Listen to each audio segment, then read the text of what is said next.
We're live. Bill Abernathy, take two. God save the Queen. All right. So to start us off, let's just have you tell us a little bit about you, where you're from, and how you ended up here in Kansas City. Well, I started off in a condemned hospital in Ione, Washington, which, by the way, is just down the street from Medellin Falls. So, yeah, I was born in a condemned hospital, and then our family moved around. My dad was in the mining business, and so we moved from Washington to Oklahoma, which I don't remember. And then we moved to the east side of Kansas City in a suburb called Independence, which is where I was raised, and went to school and all that. And now I live here in the Kansas City market in a building that was built in 1880 in the what I call the Wonderland of Wood.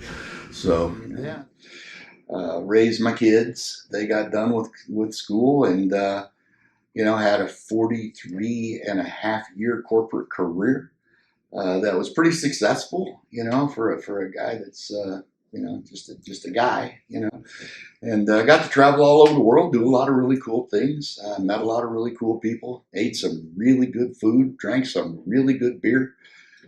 Yeah, I was lucky. You're here, you're in Kansas City now.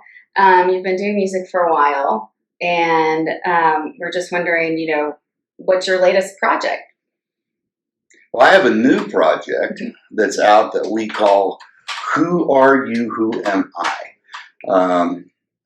It's an EP, but really what we're doing is we're releasing it single by single by single. We released the first single before we even had an EP. We had written a song called More Than Meets the Eye, which is a song that I wrote sitting around getting irritated and pissed off watching the news. And we wanted to fast track that particular song through the studio and through all the processing and all the stuff so that we could get it out before the November election. And we did. And it caused a bit of a stir, actually. The number one, for me anyway, the number one most active social media post that I've ever had. Thousands of shares and lots of comments, and some I had to delete. Yeah. But yeah. And then now we have our latest single, which is a cover song, actually, by another artist. A guy wrote it named Gary Burr. He's kind of a famous songwriter down in Nashville. And it's out now as a single and just killing it. I mean, it is really taken off, and people are really getting to enjoy it. And then there's two other tunes on the EP. There's another one that's called The World's Foremost Authority on Everything. I don't know exactly. I haven't practiced introducing that song yet, but it's going to go something like, if everybody has that weird uncle at Thanksgiving, and if you don't know that you have a weird uncle, probably it's you. That's kind of what this song is all about. And then the title cut. The title cut is Who Are You, Who Am I, which is, one of those deep singer-songwriter, kind of songs where I play around, with a bunch of words, and it's a little bit more emotional than most of my stuff. So that was actually going to be my next question, is why the title, Who Are You, Who Am I?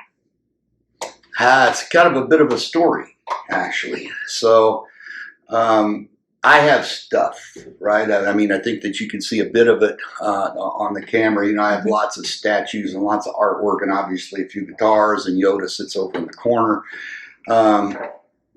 And I have one particular item that is very special to me, and it's a statue of a eagle kachina that I bought in Arizona.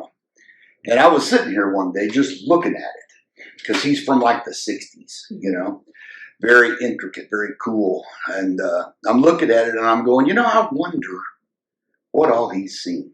Because he's been around a long time. He's, been in multiple different art displays and multiple different artist places. And I wonder what all he's seen. And then I kind of flipped it and said, I wonder what he sees with me, right?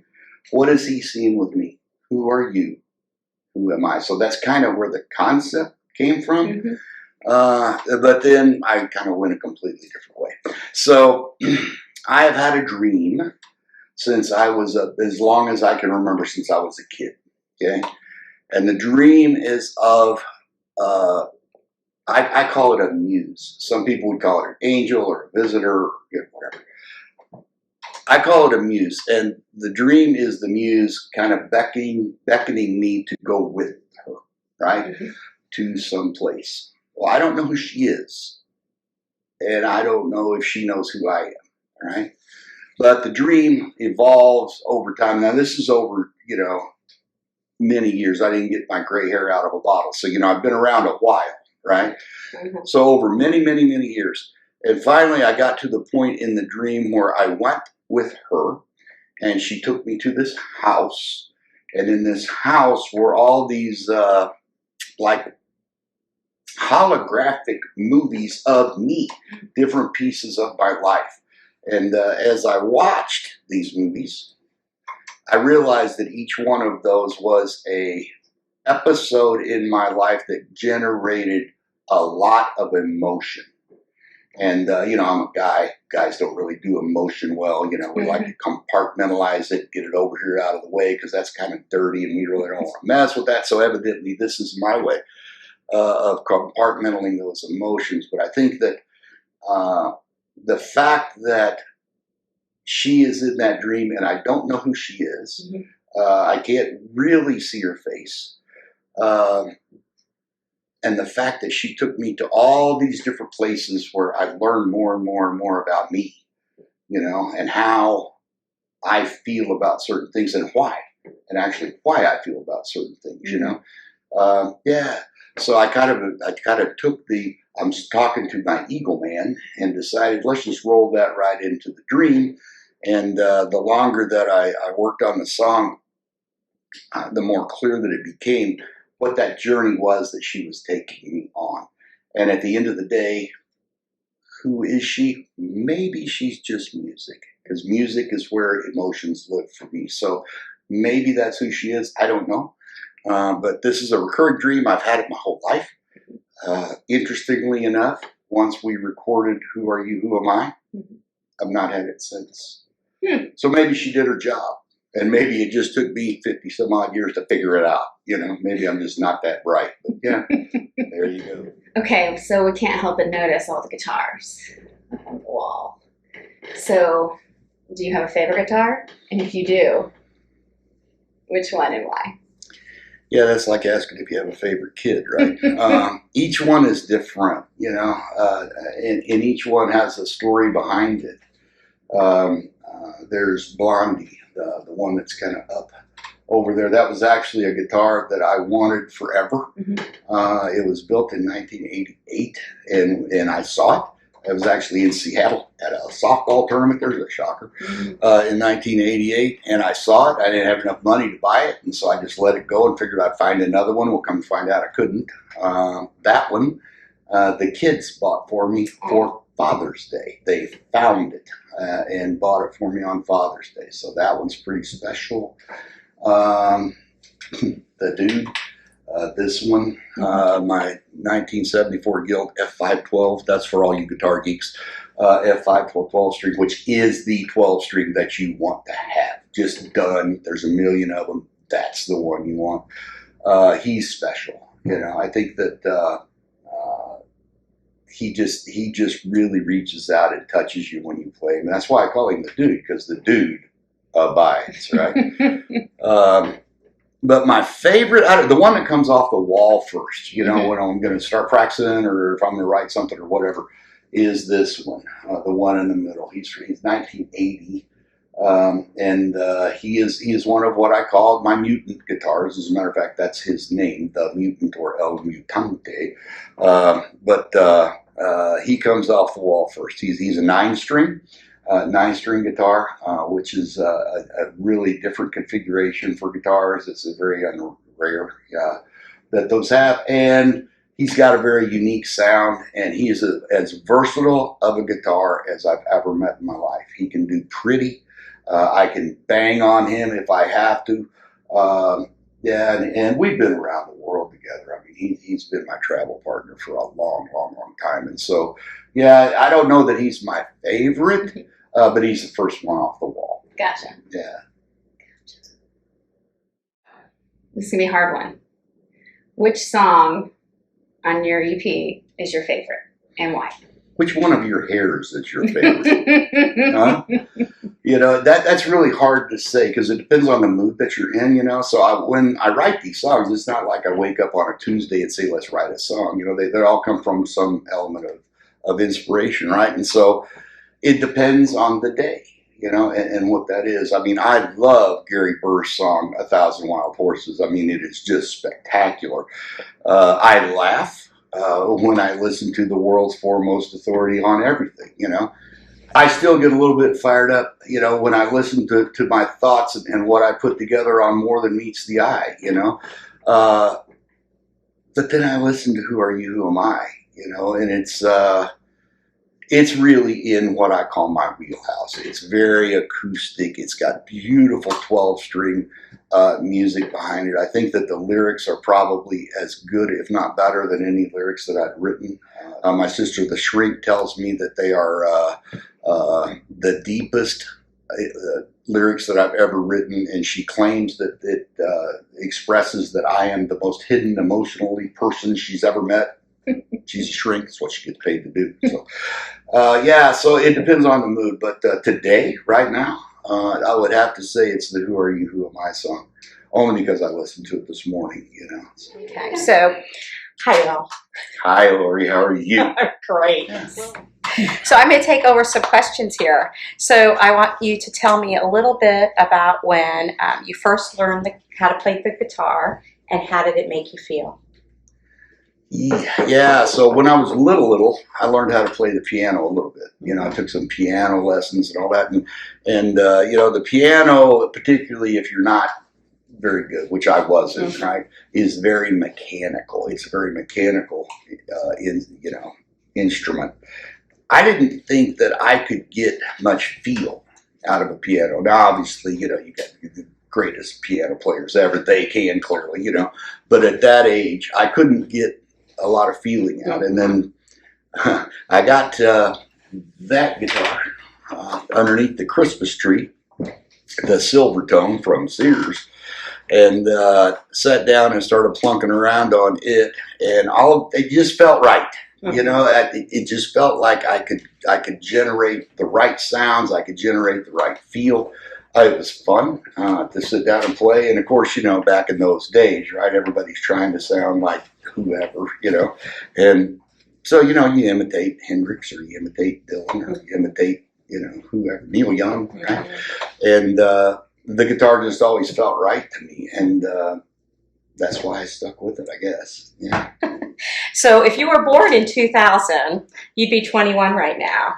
What kind of music genre would you be listening to? I mean, we're talking about classic music, singer-songwriters, but a 21-year-old today listens to rap, hip-hop, country, rock. Where would you fit in? Yes. I think the answer would be yes, yeah.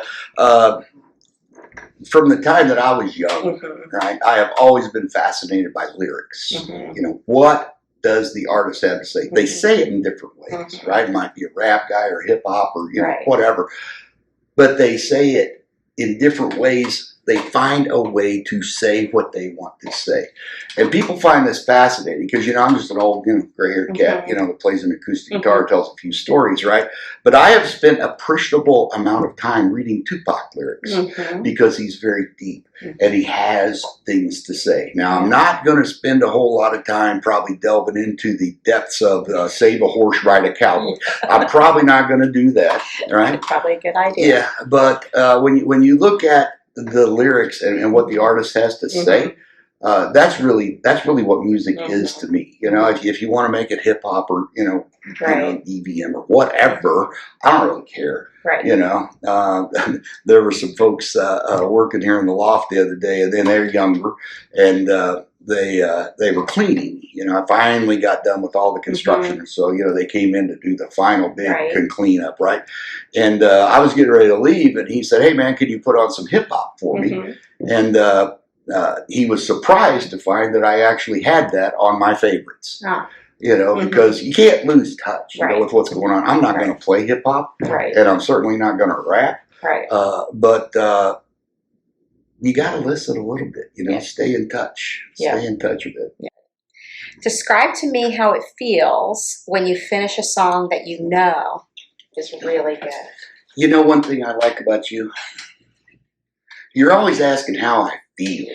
Well, I like how feeling. Do you feel? How do you feel? So I'm a little like your sister, the shrink, except for I didn't go to school to be a shrink. Well, I like feelings. Feelings are good. That's what music brings out in people, right? Yeah. A lot of people say that music is really just feelings in song. That's really what it is. How do I feel when I finish a song? Like, are you Rocky climbing up the stairs, or are you just kind of? I don't really think they're ever finished. They get to a point, right, where you're comfortable with everything. It's very comfortable with all the lyrics, you're comfortable with the structure, the guitars, the chords, the melody. But friends of mine and fans of mine will tell you that rarely do I ever play the song the same twice, right? This is one of my things that I like to do, particularly when I play solo, which is my favorite thing, because each song, when you play them, you go back to where you were when you wrote them, wherever that inspiration came from, And, much like some of Alex's, what's your favorite questions, when you go back there, you're in a different place. You're in a different mood. You're in a different feeling, and it can be completely different. I mean, do I feel good? It's not like Rocky, on top of the stairs, but you got to look at it and go, yeah, I think that'll work. Right. And then you go and, record it and do all that and watch it kind of grow, into what it is. But, well, maybe I should say this. When I got done writing More Than Meets the Eye, I thought, yep, that's a good one. Okay. That's a good one. That was fun for me. Yeah, that was fun for me. Inside that was a good one. Yeah, I finally, it took me a while to get a couple of lines for that one down where they made sense. And when I got them, I thought, yep, that works. So maybe that was my Rocky moment. I'm really not that emotional of a guy. Kind of the Rocky thing. Yeah. I kind of thought, yeah, I think that'll work. Yeah. Well, that's good. What place on earth gives you a sense of peace? What place can you go to that you feel peaceful? So there have been a few, right? I remember the day that I was sitting on top of a pyramid in South America listening to Pink Floyd. That's not a bad day, right? Which album? Yeah, Dark Side of the Moon. I mean, yeah. But that was a good day. That was very peaceful. I've always said that one of my goals for retirement was to move to Colorado and sit on a rock and have somebody bring me food. That's pretty peaceful. But realistically, where we're sitting right now, it took me forever to find it. I was 3.5 years looking in the market to find a spot that looked right for me. Then we did 6 months of renovation to it from the ground up. It's everything that I wanted and then some. Right. And I have a song. I have a song about it. Here's a shameless plug. So I have a song about it that's called "Where I Need to Be." I think it's the last tune on my Find a Way album, and that's what it talks about. I'm here. I'm comfortable. All my stuff's here.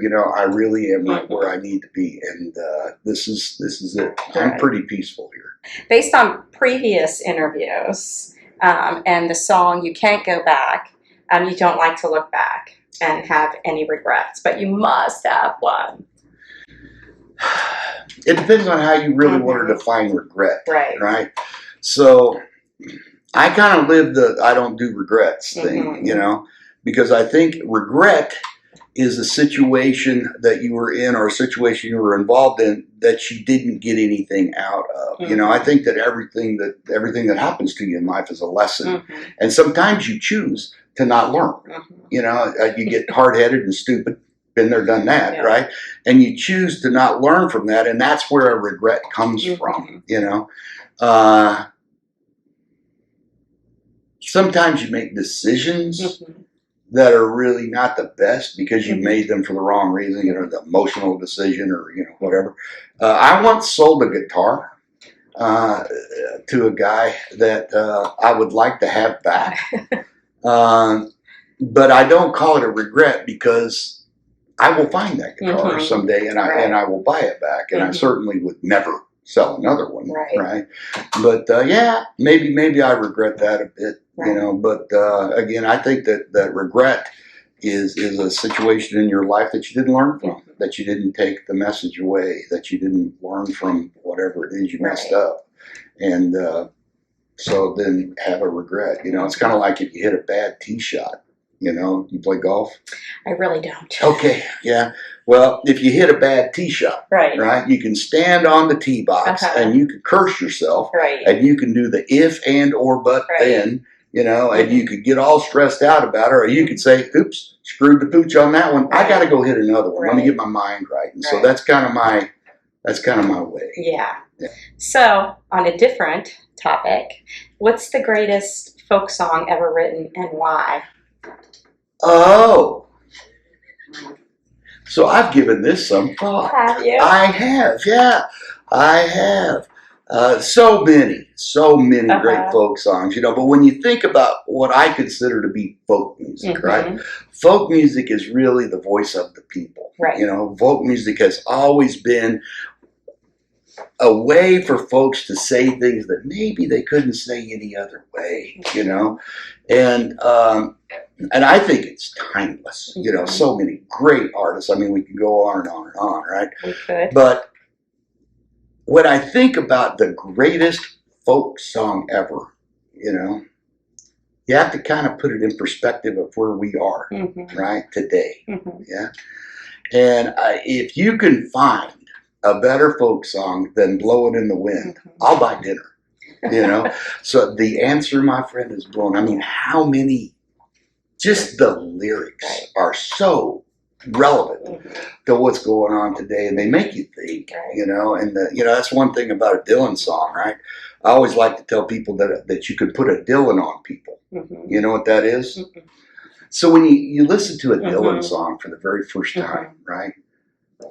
You can't really get it. I mean, his lyrics are a little bit strange. They're really deep for the most part, right? And so about 30 minutes later, if you're still thinking about it, you might go, that's what he meant, right? I call that putting a Dylan on people. And, you know, when you say something or you're in a meeting, you're in a conference or whatever, you know, and you say something and about 30 minutes later, the people go, I think he called me stupid. You know, that happens, right? And Dylan did that. And if you look at the lyric and the structure and the content and the simplicity of Blowing in the Wind, I just don't know that you could beat it. You know, I mean, I'm sure there's going to be people that are going to argue with me, and that'll be fun. That'll be a good discussion, but I think that'd be better than that one. Yeah, he was a poet. So, voice of a generation. Yes. You better take your diamond ring and you better pawn it, babe.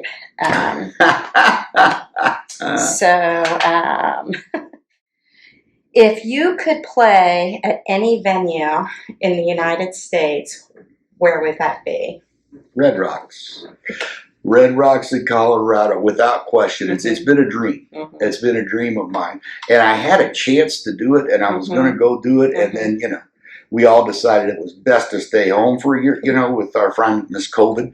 So, yeah, I had a chance to go out and play there, and so I'm hoping that sometime in the future I'll get that chance again. Now, that would be a fantastic thing. I hope you get the chance too. I hope you get the chance too.